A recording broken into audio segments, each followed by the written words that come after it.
Большой привет!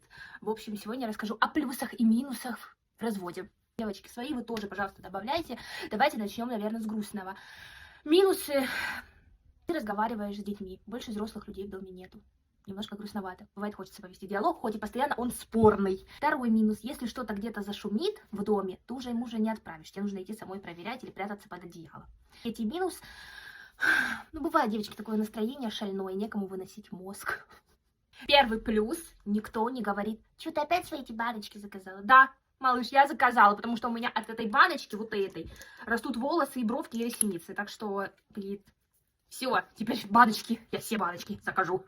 Вот еще один плюс. Я завела собачку, я так ее хотела. Как бы он не сильно был против, но и не сильно за. Поэтому сейчас выбор только за мной. Познакомьтесь, это Мила. Девочки, а вы расскажите мне, пожалуйста, какие плюсы и минусы замечали в разводе.